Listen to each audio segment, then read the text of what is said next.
Francisco, hoy hay una gran controversia con las declaraciones de Benjamín Netanyahu en el Congreso sionista, que algunos interpretan como que está absolviendo a Hitler de los crímenes del Holocausto, pues, y por decir que fue inspirado por el Haj Amin al-Husseini para llegar al aniquilamiento de los judíos. Queremos saber, nosotros sabemos que tú apoyas la teoría de Netanyahu y queremos saber qué opinas. Bueno, no es que yo apoye la teoría de Netanyahu, lo que pasa es que pues he dedicado muchos años a investigar estas cuestiones y está perfectamente bien documentado que Haj Amin al-Husseini jugó un papel muy importante en el Holocausto. Que Netanyahu afirme que Husseini jugó este papel de ninguna manera puede exonerar a los nazis, porque nada los exonera. Los nazis alemanes organizaron un sistema gigantesco de campos de muerte en los que asesinaron y luego incineraron a los judíos, a un pueblo entero, y no hay ninguna afirmación posible que exonere a los nazis alemanes. Lo que está diciendo Netanyahu es simplemente un hecho histórico. Está hablando de la responsabilidad que tuvo el padre fundador del movimiento palestino y, por cierto, también el fundador de la organización OLP Fatah, que ahora la mayoría de la gente conoce mejor como la Autoridad Palestina, en el Holocausto, porque tuvo esa responsabilidad también, pero por supuesto que no exonera a los nazis alemanes. Tú has apoyado la idea de que el Haj Amin al-Husseini, la intervención de Haj Amin al-Husseini en su reunión con Hitler fue la que llevó a la solución final. Después de la guerra hubo un testimonio muy importante en los tribunales de guerra de Nuremberg. Desgraciadamente no estaba Husseini ahí para ser enjuiciado, porque a pesar de las protestas de varios parlamentarios británicos en el House of Commons, en el Parlamento británico, los franceses y los británicos lo habían dejado escapar. Entonces él estaba en arresto domiciliario en Francia y logró escaparse a Cairo y ya no pudo ser enjuiciado en Nuremberg. Sin embargo, sí se presentó el testimonio en Nuremberg concerniendo la responsabilidad de Husseini en el Holocausto, que era lo que habían estado pidiendo estos parlamentarios británicos. Ellos querían que fuera enjuiciado por crímenes de guerra y crímenes contra la humanidad por su responsabilidad en el Holocausto. El testimonio que es muy importante aquí es el de Dieter Wislicenny, porque Dieter Wislicenny había sido el brazo derecho de Adolfo Eichmann, y Adolfo Eichmann es el reconocido director y administrador del sistema de campos de muerte que conocemos como la solución final. Entonces, ¿qué dijo Wislicenny? Wislicenny presentó un testimonio sobre la importancia de Husseini en la creación de ese sistema de campos de muerte y sobre la importancia de Husseini en empinar la decisión de los nazis a exterminar a los judíos y no ya a expulsarlos, que había sido la primera, digamos, la primera política que habían considerado los nazis y la que era, digamos, la política más favorecida entre los altos nazis hasta el otoño de 1941. Siempre hubo quienes pugnaron antes por el exterminio, pero hasta otoño de 1941 la gran mayoría de los altos nazis lo que querían era una expulsión. Y en ese otoño de 41 llegó Husseini a Berlín, se entrevistó con Hitler y después con Eichmann, y muy poco después sucede la conferencia de Wannsee, cuando se decide crear el sistema de campos de muerte para asesinar al pueblo judío europeo. Entonces la llegada de Husseini en el otoño de 41 a Berlín coincide perfectamente con el testimonio de Dieter Wislicenny, que estaba en una perfecta posición para conocer los hechos porque, como mencioné, era el brazo derecho de Adolfo Eichmann. Entonces este testimonio, y no es el único testimonio, eso también es importante aclararlo, porque Wislicenny atestiguó en Nuremberg sobre dos testimonios independientes que ya se habían dado sobre esta cuestión. Entonces estaba el testimonio de Rudolf Kastner, que trabajaba para el Comité de Ayuda y Rescate de la Agencia Judía en Budapest, y está el testimonio de un señor Andrzej Steiner, que en Checoslovaquia también trabajaba para el rescate de judíos, y ellos ambos afirmaron independientemente al Tribunal de Guerra de Nuremberg que Husseini había jugado este papel, y luego se le pidió a Wislicenyi que emitiera una opinión sobre estos dos testimonios independientes, y Wislicenyi, como testigo experto, como el brazo derecho de Adolf Eichmann que había sido, dijo sí, efectivamente estos dos testimonios son correctos, y Husseini jugó este papel. Y ahora tenemos varios historiadores que refutan esta teoría. Por ejemplo, Tom Segev. Bueno, que la contradicen. Sí, que la contradicen. Por ejemplo, Tom Segev, que es hijo de sobrevivientes del Holocausto y que dice que la aniquilación de los judíos ya había comenzado. Bueno, con todo el respeto a todos los familiares de los sobrevivientes del Holocausto, ser familiar de un sobreviviente no convierte a nadie en un experto de alguna cuestión histórica. Y esto que menciona el historiador Tom Segev es de hecho una confusión relativamente común. Se confunde la solución final con la aniquilación del pueblo judío. La aniquilación del pueblo judío es el asesinato de todos los judíos que murieron a manos de los nazis durante la Segunda Guerra Mundial. Pero la solución final se refiere a la creación del sistema de campos de muerte.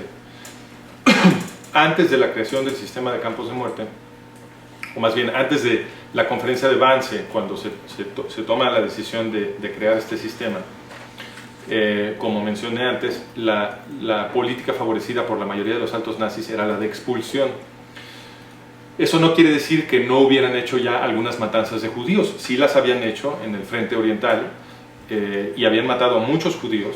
Entonces, cuando se habla del Holocausto, naturalmente se incluyen las muertes de esos judíos como parte del Holocausto, y justamente porque murieron como parte de una política antisemita de los nazis. Pero esos asesinatos de los judíos antes de la conferencia de Wannsee no correspondían a una política que tenía el fin de exterminar a todo el pueblo judío europeo. Más bien, lo que estaban haciendo en esa etapa era generar una atmósfera de terror para asistir el proceso de expulsión de la mayoría de los judíos. ¿Okay? Entonces, es importante distinguir entre cuándo empiezan las grandes matanzas de judíos y cuándo empieza lo que llamamos la solución final, interpretada como una política de exterminio. Para lo segundo, coincide muy bien que Husseini llegara justamente en otoño de 1941, poco antes de la conferencia de Wannsee, y empata con el testimonio de Dieter Wislicenyi, que Husseini jugó un papel clave empinando la decisión de los nazis a ya no expulsar a los judíos, sino asesinarlos a todos. Wislicenyi no atestiguó en Nuremberg que Husseini había convencido a los nazis de matar judíos. Ese no es el testimonio.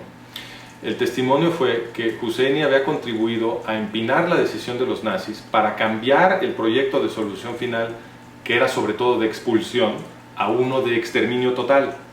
Entonces, sí había habido matanzas de judíos por parte de los nazis antes de que llegara Husseini, pero el programa de exterminio total, automatizado, industrial, de crear pero no solo automatizado, es decir, la decisión de no dejar un solo judío vivo. Para esa decisión, dijo Wislicenyi, Husseini fue muy importante, pero la afirmación no es que Husseini era importante para que los nazis mataran judíos. Los habían estado matando desde Kristallnacht, desde antes de Kristallnacht. Entonces, es muy importante no convertir el testimonio de Wislicenyi en algo que no fue. Él no dijo, Husseini llegó a convencernos de que matáramos judíos. Eso no fue lo que dijo Wislicenyi. Él dijo, Husseini nos convenció de que no íbamos a poder expulsar a los judíos a ningún lado, y que sobre todo él no los quería en Palestina, en el mandato británico de Palestina, porque ahí es a donde los nazis querían enviar a la mayoría de los judíos europeos, y Husseini les dijo, no, ahí no me los manden, ¿no? Y entonces la influencia de Husseini fue la de convertir un programa que era sobre todo de expulsión, aunque por supuesto que contemplaba algunas matanzas, y muchas, y habían muerto ya muchos judíos, ese programa, sobre todo de expulsión, fue convertido en un programa de exterminio total. Y para esa transición, para esa decisión, es para lo que es muy importante la llegada de Husseini a Berlín. Netanyahu también se retractó. Él dijo que precisamente no lo había dicho de esta manera y que él lo que decía era un poco lo que dices tú, que su rol había sido importante. Dice que muchos eruditos son apologistas por el rol importante y clave de Haj Amin el-Husseini. ¿Por qué estos historiadores Bueno, claro, esto es muy obvio. Lo que pasa es que van a contradecir? la cuestión de si Husseini convenció o no a los nazis de exterminar a todo el pueblo judío europeo, de hecho, no es la cuestión más importante. A mí me parece que la evidencia histórica es contundente de que Husseini sí jugó ese papel, pero no es la cuestión más importante. ¿Por qué? Porque lo que nadie disputa es que Husseini jugó un papel importante en el Holocausto. Y, por ejemplo, nadie controvierte que Husseini organizó destacamentos gigantescos de la SS en Yugoslavia, que jugaron un papel importante asesinando serbios, judíos y gitanos en la porción yugoslava del Holocausto. ¿Él los organizó? Él los organizó, sí. ¿Cómo los adiestró, los adoctrinó? Él supervisó el entrenamiento de divisiones gigantescas de la SS compuestas de musulmanes bosnios y de albaneses, cuyo propósito principal era el exterminio, sí. Y además jugó un papel importante en la propaganda nazi para incitar a las poblaciones musulmanas a exterminar judíos. Entonces sabemos, aunque alguien quisiera disputar que Husseini jugó este papel convenciendo a los nazis o empinando la decisión hacia la solución final de exterminio, de todas maneras nadie controvierte que jugó un papel muy importante en el exterminio.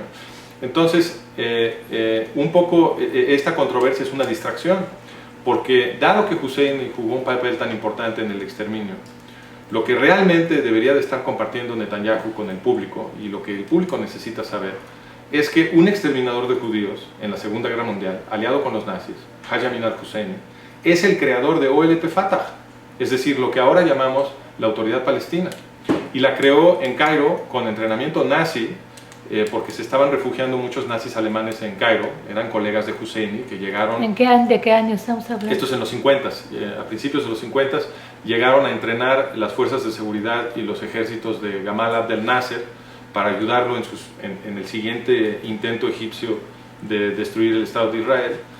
Y Husseini los aprovechó para entrenar a Yasser Arafat, a Mahmoud Abbas y algunos otros adolescentes que se convirtieron en el núcleo de lo que es OLP Fatah y lo que ahora llamamos la Autoridad Palestina. Entonces, si Husseini jugó o no el papel de convencer a los nazis de hacer el sistema de campos de muerte, este es un detalle al margen. De cualquier manera, Husseini es un exterminador de judíos aliado con los nazis que utilizó a otros nazis alemanes para entrenar a Arafat, a Mahmoud Abbas y algunos otros que se convirtieron en OLP Fatah y que ahora está gobernando las poblaciones musulmanas en Judea y Samaria, y por lo tanto no debe de sorprendernos que estemos viendo la violencia que estamos viendo y la que hemos estado viendo desde que comenzó el así llamado proceso de paz de Oslo. Entonces, si no se puede hacer la paz con la Autoridad Palestina, ¿cuál es la solución? No, bueno, yo creo que si se quiere una solución a un conflicto entre los judíos israelíes y una organización cuya misión entera está predicada en el exterminio de esos judíos israelíes, pues lo único que hay que hacer es expulsar esa organización de Israel. Obviamente no se puede negociar con alguien para quien el único trato viable es que uno se muera. ¿Qué se debe de hacer con los palestinos, con el pueblo palestino? Bueno, es muy importante distinguir entre OLP Fatah, que es el gobierno de los árabes en Judea y Samaria, y el pueblo palestino. No es lo mismo, ¿no? Las primeras víctimas de OLP Fatah son los árabes palestinos. Por ejemplo, cuando a algún árabe palestino se le ocurre avisar de que puede haber un atentado terrorista para proteger las vidas de civiles inocentes, el gobierno de OLP Fatah lo llama un colaborador y envía a un gángster para que lo asesinen. Si a un árabe se le ocurre vender un predio a un judío, lo llaman un traidor y envían un gángster a asesinarlo, y a veces asesinan miembros de su familia también.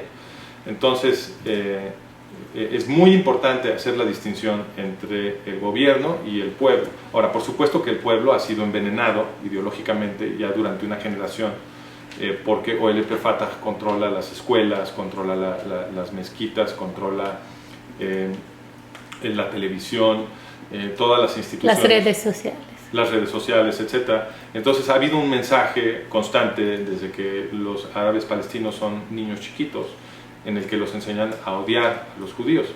Entonces eso también es un factor muy importante que se tiene que tomar en cuenta, pero sí se debe de hacer esta distinción, porque no tiene la misma responsabilidad un pueblo que ha sido sometido a un programa de propaganda y los que dirigen esa propaganda.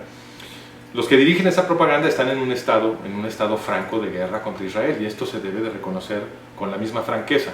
Entonces, como hay un estado de guerra, como realmente no hay una negociación, lo que el Estado de Israel debería de hacer, en mi opinión, es simplemente expulsar a OLP Fatah de Israel.